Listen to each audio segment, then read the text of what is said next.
Amanya gange nze Mr. Kapere abantu gwe bamanyinga comedians mu Uganda mvuddeyo okwesimbawo ku kifo kya Alan Sewanyana Machinge West yesebo era bagamba mbu ate simanyi Kapere simanyi biki no nze mvuddeyo nga ndi serious okuyamba abanna Uganda abe Machinge ne museziranye nze njawulo yesebo kutegeera so nze ebintu byengenda okuyamba abantu be Machinge n'ebitundu ebirala byonna nze nvuddeyo ku bantu abatasoma kubanga mu nsi yaffe Uganda waliyo abantu bangi naye nga tebasoma naye nga beetaaga okutuukiriza ebintu byabwe byebasaana okutuukiriza. Waliwo abatalina mirimu, ababodaboda bola tebalina mirimu, abavubuka tebakyakola batudde ku kyalo tebakuba bukubi matatu osegeera. So nze Kapere nvuddeyo okuyamba abavubuka abatakola n'abavubuka ababodaboda abatalina mirimu bwe basiba bakuba emiggo buli kaseera e Machinge era nze nesimbyewo ku kifo kya Alan Sewanyana. Amina. So n'ekirala nze Kapere waliwo abantu abamu abagamba mbu ate simanyi Kapere biki nze nvuddeyo ndi serious. Era n'ekirala waliwo abalwadde bangi abali Machinge nga bali Machinge naye nga balwadde bakawuka ka siriimu naye nga amazima ga Katonda tebalina sente zigula ddagala akawuka ako okweweza eddagala lya akawuka ka siriimu kaweweza. So nze era nze bingi byengenda okukola eddagala erimu twalikoze eki eddagala naawe olisatyo so eddagala twali tuligabidde abantu so kati ebintu ebiriwo byebyo bye tubagamba nti ffe tuli serious otegeera tuli serious banange nze mba mumpa akalulu mukampe n'omutima gumu ngaye mwansalawo ne munfuula owakabi mu nsi eno Uganda ne munfuula comedians owakabi nga bwe Peter Kapere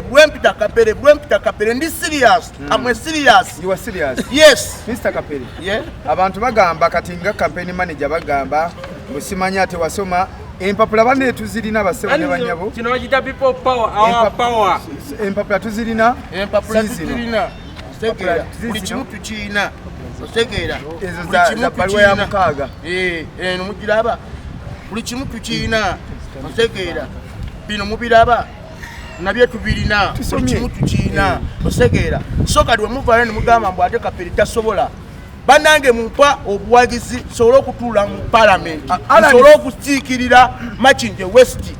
Tegeera abalwadde bangi nnyo mu Uganda tebalina ddagala, abalwadde bakawuka ka siriimu bangi, abavubuka abatasoma bangi osegeera. So kati wetuvaayo ngaffe abavubuka abato emyaka emito netuvaayo ne tuyamba abavubuka osegeera, abavubuka abatalina mirimu, ababodaboda babo mubalaba emiggo babakuba babatta. Alani abeera mu buvuyo kati Kapere ye muntu agenda okubanga tali mu buvuyo ng'ayamba omuntu wa wansi era abatasoma bonna mwenna tusaba mubeere mabega waffe nga tulwanirira ekintu kino people power our power kati olugero oluzungu abantu. So my name for Mr. Kapere, I live at Machinge. I'm a Sat1. Okay. What is your sex? What is your sex? 70 times a day. 70 times a day.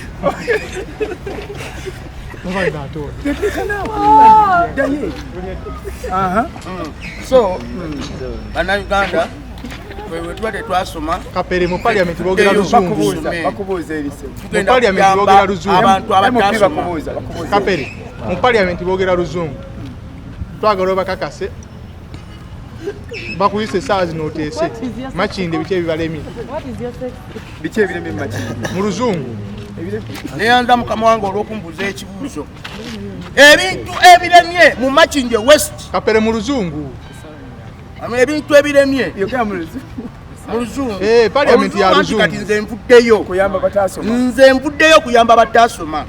Nze wadde nange saasoma ne mu parliament waliyo abatasoma naye nga balya sente za bwereere.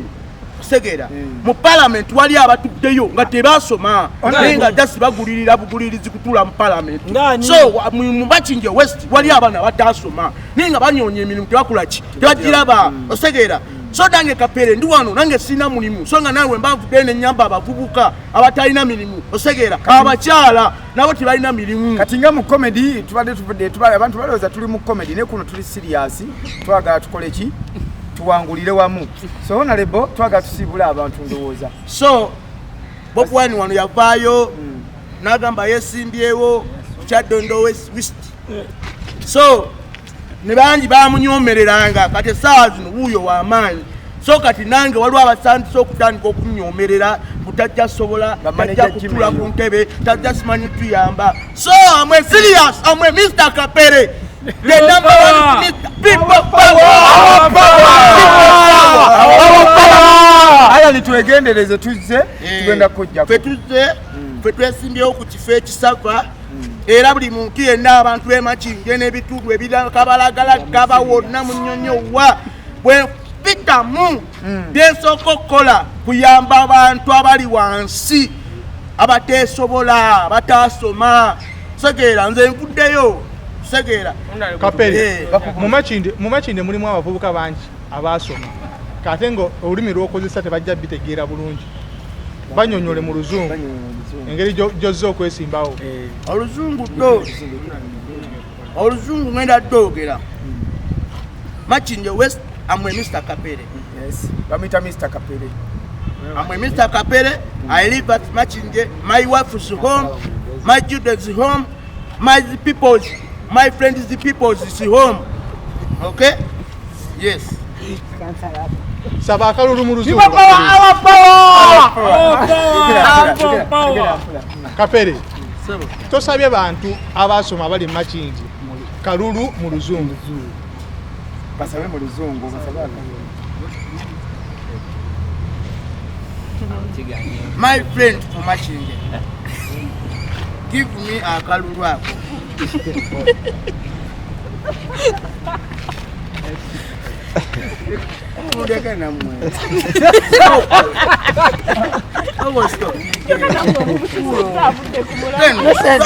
so oluzungu fe tetujja ddogera bannange Kapere yogera oluzungu mbu abantu b'e Machinje nsaba munnonde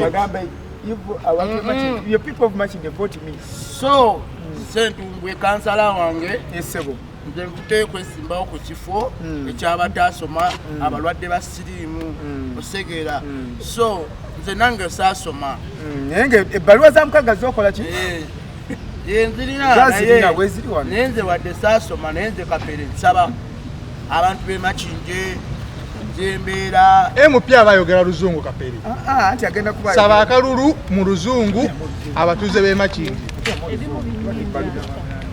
bagamba abantu b'e Machinje nsaba munnonde mu luzungu bagamba abantu b'e Machinje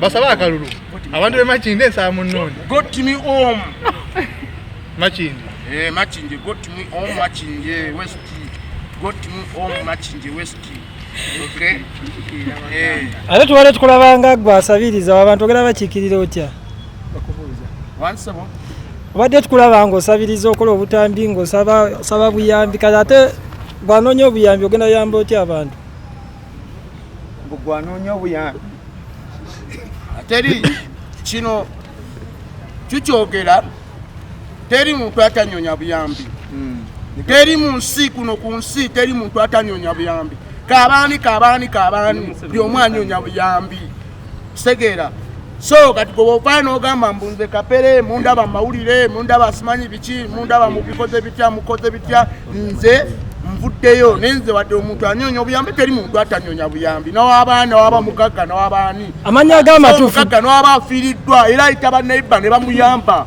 segera amanya ag'amatuufu segera yeah bakubuuza amannya go Honorable bakubuuza amannya go nze amanya gange nze mbuuse Yokaana ndi musajja Muganda era njogera Luganda ndi mu nsi yange Uganda Kapere ndi mu nsi yange Uganda njogera Luganda siri mu nsi z'ebwentu ate ne lumululu Kapere katugamba akalulu kalidde kati saawa eyo okutte Bayibuli oli mu kulayira jjukira eri balayira mu Luzungu kati layira abaki layira mu Luzungu bona bw'oba olidde andi we mba n'abandalidde naye kati ayisole mu lesseya no essaawa zino sinaba kutuuka ku ntebe abantuuseyo olina okukola practice olina okukola practice Solomon Seya baby kagala nnyo kweruma lulimi basiibule mu Luzungu akagambo kakasembayo naye nga ka Luzungu bannayuganda bannange Kapere mu Luzungu abe Makinde baasoma Makinde people mwebereremu mwebereremu Makinde abantu Honorable Makinde people bannange nga nzize mu maaso gammwe nga mbasaba akalulu abantu Makinde tebamanyi Luganda nga mbasaba akalulu n'omutima gumu era kyensaba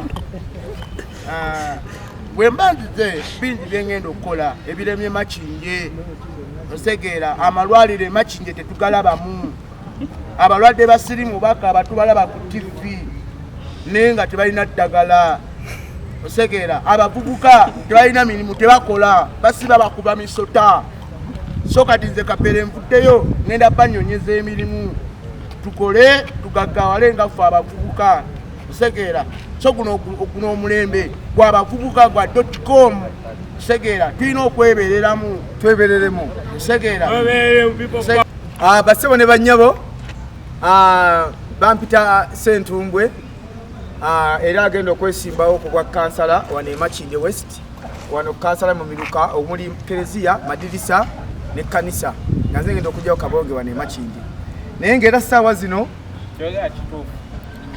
zino ndeese omwami Honorable Kapere Lufotose era nga nze campaign manager we wadde ndi kansala era e Makinde gwe tuleese